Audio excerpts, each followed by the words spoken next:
Assalamualaikum warahmatullahi wabarakatuh. Perkenalkan, nama saya Gita Asri Rani dengan NIM 55532300036. Pada kesempatan kali ini, saya akan mempresentasikan hasil analisis produk domestik regional bruto di Kabupaten Karo pada tahun 2010 hingga 2024. Sebelumnya, saya mengucapkan terima kasih kepada Bapak Ginanjar yang telah memberikan kesempatan kepada saya untuk mempresentasikan hasil analisis ini. Berikut adalah topik yang akan saya bahas.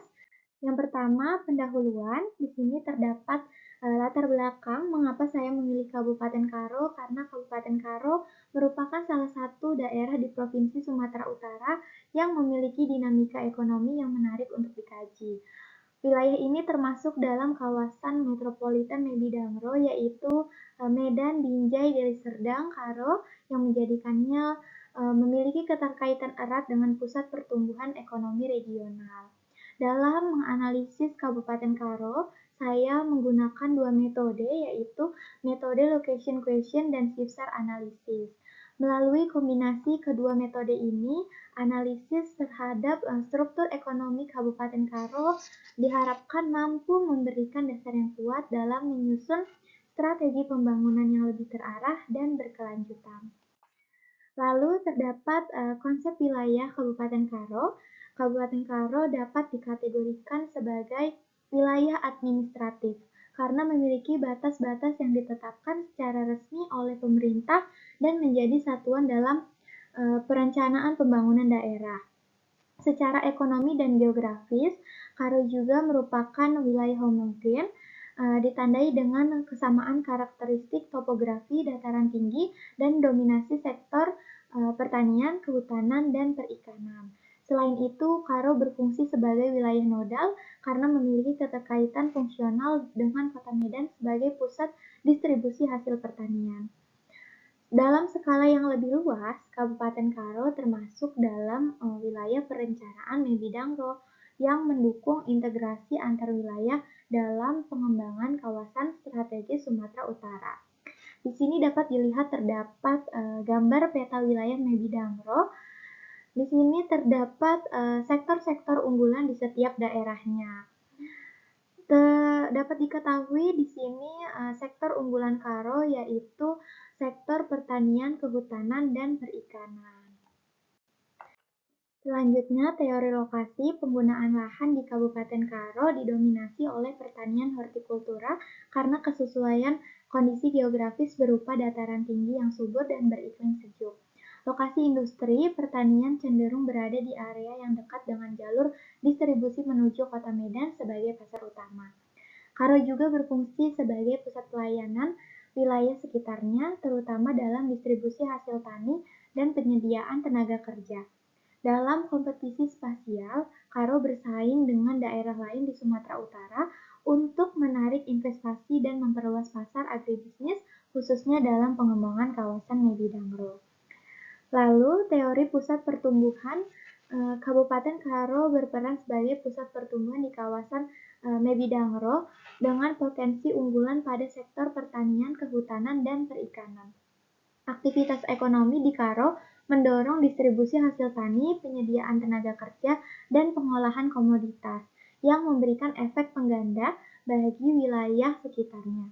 Keterkaitan fungsional dengan Kota Medan serta peningkatan infrastruktur memperkuat posisi Karo sebagai pusat pertumbuhan agribisnis regional.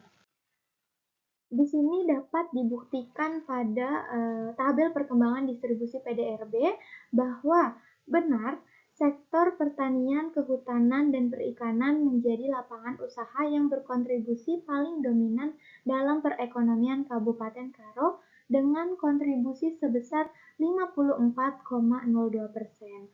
Namun di sini dapat dilihat bahwa tren perkembangannya terus mengalami penurunan.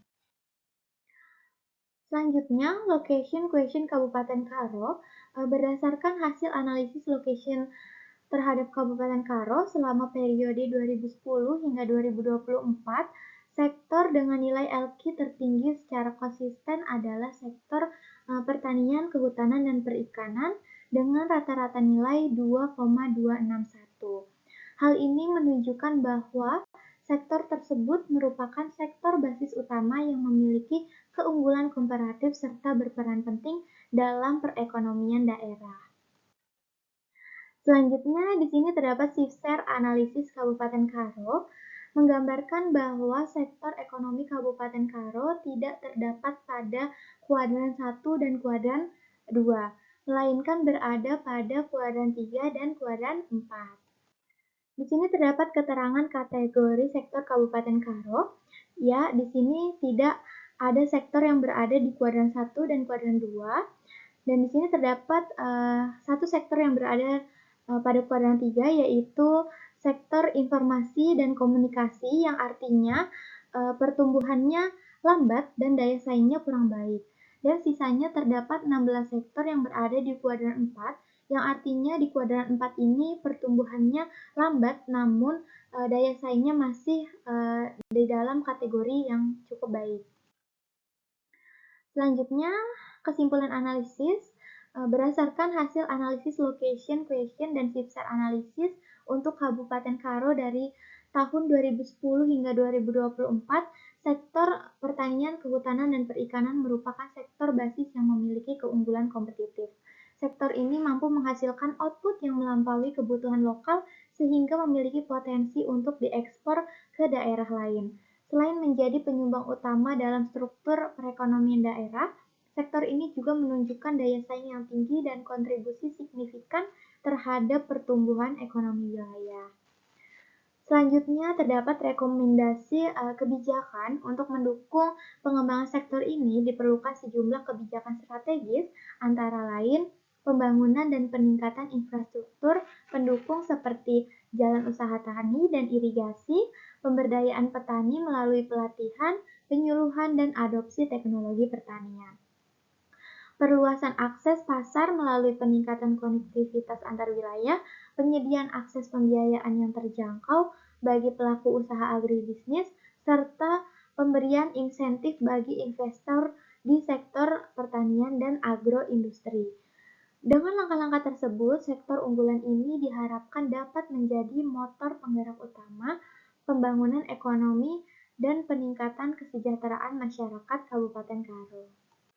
Dan yang terakhir, kontribusi Project Work Kota Bandung. Saya berkontribusi dalam Project Work dengan membantu menganalisis salah satu kota metropolitan, yaitu Kota Bandung, yang merupakan sebagai pusat pertumbuhan ekonomi. Berdasarkan teori Goldwall serta mengolah data PDRB, pengangguran, indeks pendidikan, dan kemiskinan. Saya juga ikut membahas efek-efek pertumbuhan ekonomi Bandung terhadap wilayah sekitar, baik yang positif atau spread effect maupun negatif atau backward effect. Spread effect yang diamati meliputi peningkatan kesempatan kerja, penyebaran investasi ke daerah seperti Cimahi dan Garut, serta berkembangnya kawasan perumahan dan infrastruktur dasar, sementara backward effect-nya meliputi migrasi besar-besaran ke Bandung, tekanan pada infrastruktur dan layanan publik, kenaikan harga properti, serta brain drain dari wilayah sekitar. Dalam tugas individu, saya menganalisis Kabupaten Karo yang juga termasuk kawasan metropolitan Mewidangro, serta memiliki karakter berbeda karena berbasis pertanian, kehutanan, dan perikanan. Tujuan kedepannya, melalui perbandingan ini, saya dapat memperluas sudut pandang dalam memahami variasi pusat pertumbuhan di Indonesia dan menyusun kebijakan yang lebih inklusif, baik untuk kota besar seperti Bandung maupun wilayah agribisnis seperti Karo. Sekian, itu saja yang dapat saya sampaikan. Saya ucapkan terima kasih. Mohon maaf apabila ada kesalahan. Semoga bermanfaat. Wassalamualaikum warahmatullahi wabarakatuh.